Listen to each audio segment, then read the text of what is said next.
말라기서 4장 말씀. 제가 3장 13절부터 읽도록 하겠습니다. 3장 13절. 여호와가 이르노라.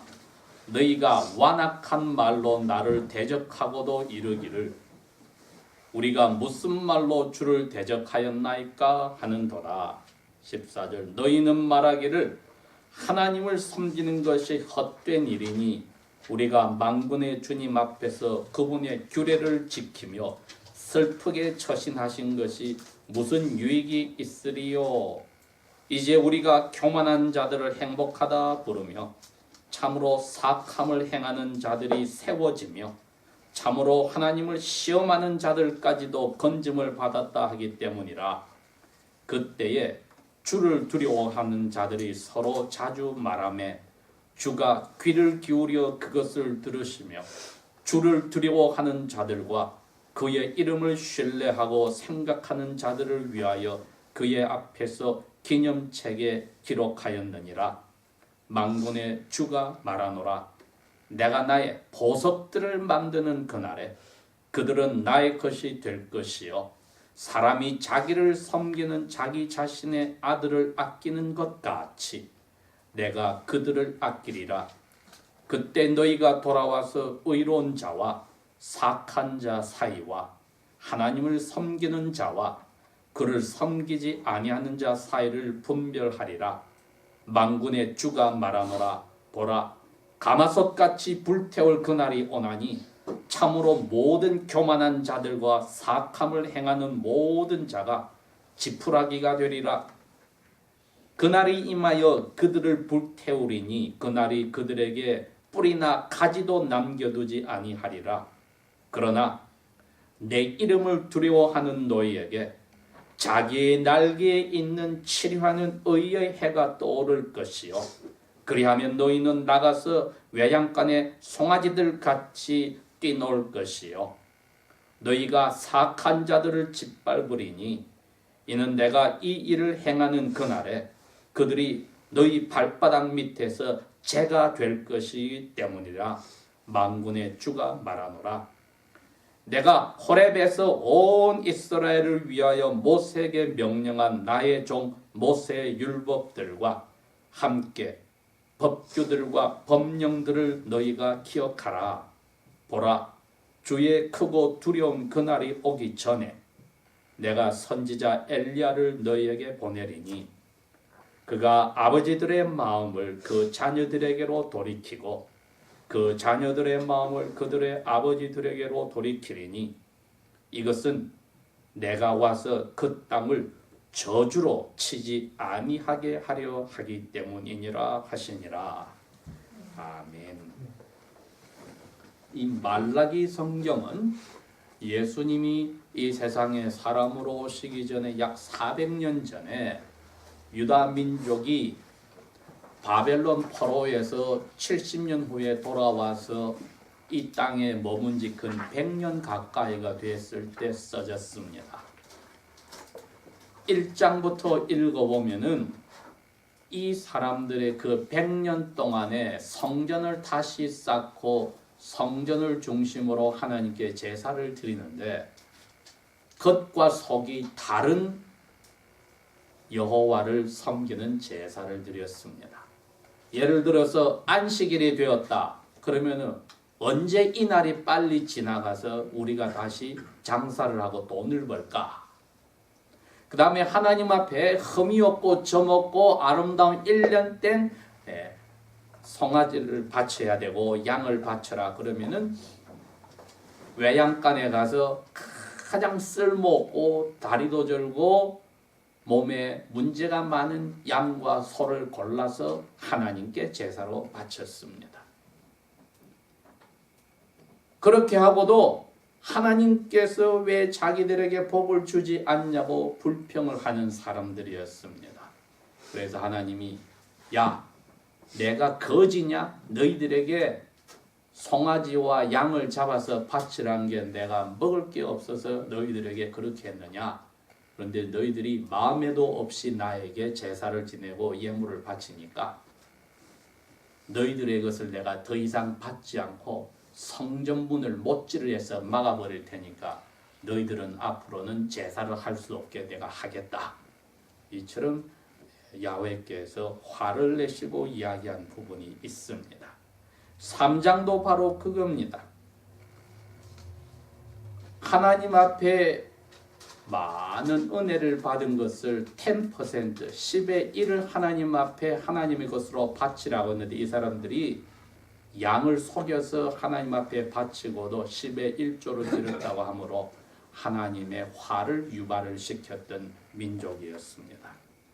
그러니 하나님께서 이 민족을 사랑으로서 부르시면서도 그 대부분의 돌아온 이스라엘 민족을 저버리고 팽개치시기로 작정을 하셨습니다. 3장이 이제 그 부분에 집중해서 이야기를 하시는 겁니다. 너희들이 하나님을 열심히 섬겨봐도 나한테 도움이 안 된다고 이야기를 하니 너희들이 예배하는 모습을 봐. 하나님 앞에 헌물을 가져오는 태도를 봐. 말씀을 지킨다고 하는데 그리고 금식해가면서 회개한다고 하면서 너희들이 집에서 몰래 살찔 거 먹고 좋은 것은 너희들이 다 챙기고 하나님한테 쓸모없는 거 가지고 오고 겉으로 기도하면서 속으로는 자기한 기도를 믿지 않고 회개한다고 하지만 돌아서서는 회개하기보다 더 심한 나쁜 짓을 하고 사는데 내가 어떻게 너희들을 복을 준다고 할 수 있겠느냐. 그 이야기를 하신 겁니다. 새 첫날 저희들이 이 말라기의 말씀을 받는 이유가 4장 6절에 하나님께서 하신 약속 때문입니다. 6절에 보니까 이것은 마지막 본에 내가 와서 이 이스라엘의 땅을 저주로 치지 아니하게 하려 하기 때문이니라 하시니라. 이게 무슨 말이냐? 구약 성경 히브리 성경 맨 마지막 글자가 저주라는 글자가 맨 뒤에 헤렘이다. 글자가 딱 붙어 있습니다. 구약 성경 전체 마지막이 저주라는 그 단어로 끝이 나버립니다.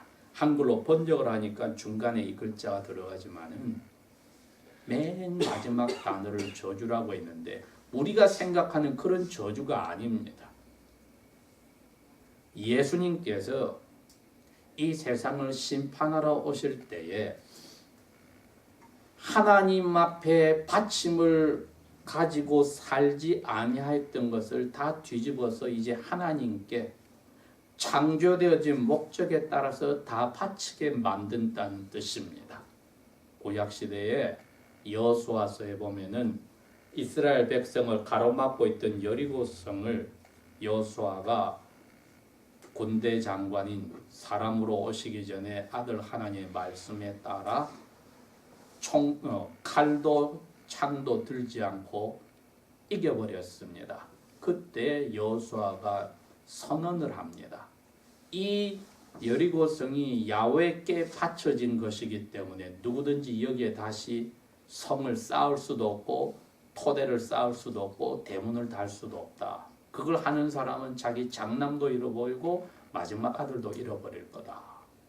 그게 저주인 동시에 하나님께 바쳐졌다는 뜻입니다. 그 여리고성이 타락하여서 하나님이 사람을 만드신 목적에 맞지 않게 자기 중심으로 살았으니까 저주를 내렸단 말은 이제는 하나님만을 위해서 바쳐지는 곳으로 만들겠다 해서 불을 태워버리고 죽여버린 겁니다. 그게 살아서 창조의 목적에 반대되는 것으로 사는 것보다는 다행인 일이지요. 그러니 말라기 4장 6절에 그 날이 오면은 내가 와서 너희들을 저주 내리지 않게 하기 위해서 너희들은 지금 정신을 차려야 된다 하고 내가 한 사람을 엘리야의 그 능력과 정신으로 보내서 마음을 준비시키겠다고 했습니다. 그러니 예수님이 그날에 오시면은 이 세상을 하나님의 영광을 위해서 살 수 있도록 다시 불로 태워서 바꿔놓는다 이겁니다. 그러면 이 저주가 무슨 저주가 되냐 하면은 하나님만을 위하여 쓰여지는 것으로 바뀌는 세상이 된다는 뜻입니다. 그러니 이 저주는 우리가 하나님의 말씀을 들었을 때는 우리에게 해당되지 않지만은 이 세상 전체가 우주 덩어리까지 말 못하는 짐승까지 산과 바다와 강도 나무도 바위도 전부가 이제 만들어진 여호와를 영광을 돌리기 위해서 변화되는 저주를 받게 됩니다. 사도 바울이 그랬기에 로마서 8장 21절에 이야기를 했던 겁니다. 하나님의 피조물 전체가 노예 상태에서 썩어져 가는 것 때문에 끙끙 앓고 있었어. 하나님의 아들들이 영광으로 나타나는 것을 끙끙 앓으면서 기다리고 있다는 표현이 있었습니다. 그게 바로 이제는 피조물까지도 만들어진 목적에 따라 하나님의 영광을 돌리기 위해서 기다리는 그 저주는 예수님이 오셔서 한다는 겁니다. 그런데 저희들이 이제 이 말라기서 4장을 통해서 볼 때에 3장에 이미 이야기를 했습니다. 이스라엘 백성이 다 떨어져 나가서 종교 행사는 화려하게 하는데 성전이 안식일이 되면 벅적거리고 뭔가 신앙생활을 잘하는 것 같은데 사람들이 마음으로부터 여호와를 예배하는 것을 스스로 믿지 않더라. 그리고 그렇게 마음과 끝이 다르게 사는데도 잘 되더라는 겁니다. 악한 사람들은 더 복을 받고 하나님의 뜻대로 살려는 사람들은 힘들어지니까 이스라엘의 대부분에 사는 사람들이 종교 생활은 따로 6일 동안의 삶은 따로 하여서 자기들을 치부하고 부자되고 잘 먹고 잘 사는다 하더라도 하나님께 벌이 안 내려오니까 이게 제대로 잘하고 하나님이 자기들에게 신경을 껐다고 생각을 한 겁니다. 그런데 하나님은 내가 너희들을 다 지켜보고 있는데 너희 중에 나를 두려워하는 소수의 사람만 내가 나중에 챙길 거야. 3장 16절에서 18절에 그 이야기를 합니다. 너희 가운데 나를 두려워하는 사람들은 서로 만나서 나의 이름을 높이고 서로 이야기를 할 거야. 구약 성경에 나오는 이야기가 뭡니까? 하나님을 두려워하는 것이 사람의 지혜의 시작이다. 지금 몇백만이나 되는 이스라엘 민족이 다 종교 생활을 버젓이 하면서도 속으로는 이 세상에서 잘 먹고 잘 사는 것이 전부고 하나님은 자기들에게 눈 감아주니 무슨 일을 하더라도 나쁜 짓을 해도 자기들은 잘 먹고 잘 산다고 생각하는데 열심히 기도하고 금식해도 쓸모없다고 생각을 하는데 하나님은 아니야. 나는 너희 그 몇백만 되는 엉터리들 가운데 극소수의 내 하나님의 이름을 높이고 이야기하고 자주 만나서 나 하나님을 두려워하는 너희들만 내가 챙길 거야. 이것이 지혜로운 사람입니다. 제가 오늘 그래서 제목을 메시아께서 엘리야의 선지의 능력과 정신으로 주님이 재림하시기 전에 사람을 보낸다고 했는데 우리가 그런 선지자의 자리에 산다는 게 무엇일까? 이것을 생각해 봅니다. 누가복음 1장 17절에 가면은 스가랴 제사장이 성전에서 자기 반차에 따라서 임무를 다할 때 천사가 나타나서 너 나이 들었지만은 너의 아내가 아기를 남자를 베는데 그애가 말라기 선지가 말했던 엘리야의 정신과 능력으로 주님이 오시기 전에 사람들 마음을 준비시켜주는 일을 할 거야. 그렇게 이야기를 하셨습니다. 불순종하는 애들이 의로움의 지혜를 가지고 주님이 오실 것을 준비하도록 하는 그러한 선지자의 정신과 능력을 가지고 그 일을 감당할 거야라고 말라기에서 지금 말하는 그러한 사람이 너희 아들이 되리라고 이야기를 하였습니다. 그런데 막상 세례 요한이 와서 그 일을 담당해서 아버지들의 마음이 움직이고 아들, 딸들의 마음이 움직여서 예수 그리스도를 만날 수 있는 회개의 운동이 일어났습니다. 죄가 무엇이냐 하면은 영혼과 영혼 사이를 끊어놓고 뒤틀어 놓는 게 죄인데 세례 요한이 와서 그것을 고쳐 놓았습니다. 사람 사이가 죄로 뒤틀어진 것을, 부모와 자녀 사이가 뒤틀어진 것을, 부부 사이가 뒤틀어진 것을 다시 회복시키는 회개의 메시지를 전해주었던 겁니다. 그런 회개한 사람에 한해서 예수 그리스도의 주시는 좋은 소식이 마음의 평화를 가져와서 하나님의 아들, 딸이 되었던 겁니다. 그게 첫 번째로 이 예언의 성취가 이루어진 것입니다.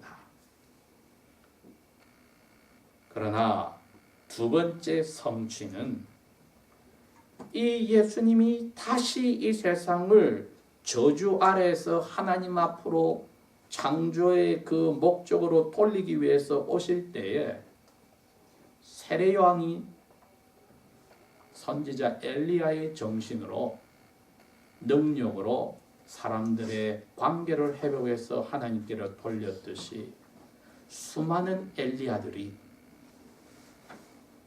사람들을 무너진 관계에서 회복해서 두 번째로 오실 메시아를 맞을 준비를 하게 한다는 겁니다.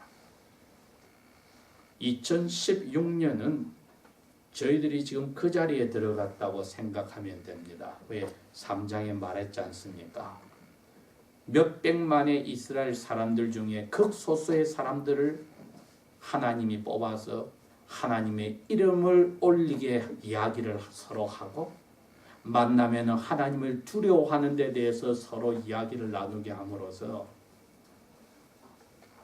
엘리야의 정신과 엘리야의 능력을 가지고 하나님이 오시기를 기대하게 하였습니다. 이 소수의 사람들이 맥을 이어서 400년 동안 왔습니다. 아니나 다를까 메시아가 나타나니 성전에서 이런 소수의 사람들이 메시아를 품에 안고 하나님을 찬송을 하였던 것입니다. 그리고 33년 반의 삶 속에서 그 메시아를 따라가는 사람들이 약 500명 정도가 소수의 여호와를 두려워하는 지혜로운 사람, 여호와의 이름에 무게를 두고 그 이름을 높이려고 서로 모여서 이야기하는 사람들의 맥이 이어져 왔습니다.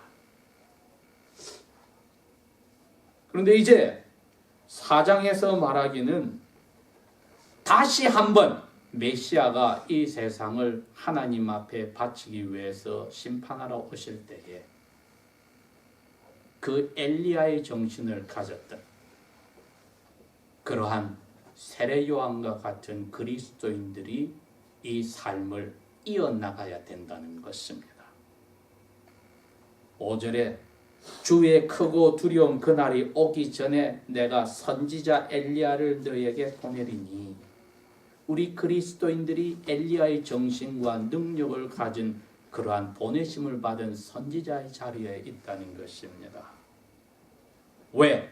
4절에 모세를 통해서 이스라엘에게 준 율법을 기억하는 사람들, 그것을 예수 안에서 이루어진 줄 알고 예수님이 율법대로 사신 것처럼 닮아가려고 율법의 도덕적인 모든 계명을 금과 옥조로 알고 선지자의 그 아름다운 모습으로 살아가려는 사람들, 이 사람들만이 주님이 오실 때에 선지자 엘리야의 정신과 능력으로 사람들에게 보이지 않는 예수 그리스도를 준비하게 하는 것입니다. 그렇게 생각하면은 이건 믿지 않는 그리스도인들을 향한 메시지가 아니라 이 세상에 10억이 넘는 그리스도인들, 그리고 이 메시지가 전해진 지 지난 2400년 동안에 하나님을 믿는다고 하는 소수의 사람들에게 이 말씀을 전해 주신 것입니다. 너희들이 모세를 통해서 율법의 중심인 예수 그리스도를 전해 주었을 때 메시아를 기다리던 사람들의 삶과 같이 메시아가 오시고 나서 사람으로 보여준 삶을 너희들이 보고 그러한 발자취를 따라가는 엘리야의 정신과 능력을 가지고 있느냐? 오늘 우리에게 물으시는 겁니다. 2016년의 삶이 이제 어떻게 살아야 할지, 어떠한 정신으로 능력으로 살아야 할지, 수많은 10억이 넘는 그리스도인들의 삶 속에 너희들이 이 소수의 자리에서 주님이 다시 심판하러 오실 때 자연에게 내리는 저주가 아니라 너희들이 원해서 주님 앞에 바쳐지는 삶을 사는 그 무리에 들어가 살기를 원하느냐 하고 오늘 물으시는 겁니다.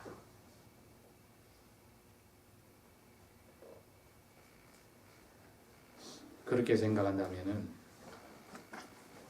우리의 삶 속에 내가 하나님의 이름을 가지고 식기도를 할 때도, 가족에 모여서 기도를 할 때도 나에게 뭐 돌아오는 것이 없느냐고 생각하기 전에 내가 이미 받은 이것을 어떻게 감사하며 바치고 살 때에 주위에 있는 사람들이 나를 통해서 앞으로 오실 예수님을 두려워하고 맞을 준비하는 회개를 하는 사람들이 나오지 않을까.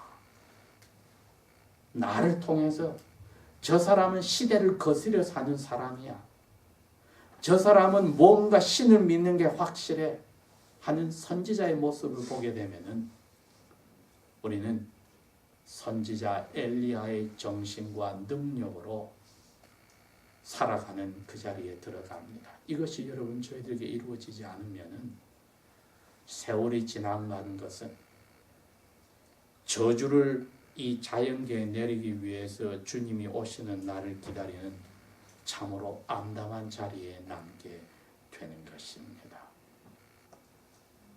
주님의 이름을 드러내는, 그리고 주님을 두려워하는 지혜로운 삶, 모세에게 주셨던 예수님이 따랐던 율법에 기울여서 하나님의 말씀을 나의 생활의 모든 토대로 알고 거기에 진력을 기울이는가? 아니면 주일 따로 6일 따로의 삶이 그대로 유지될 것인가?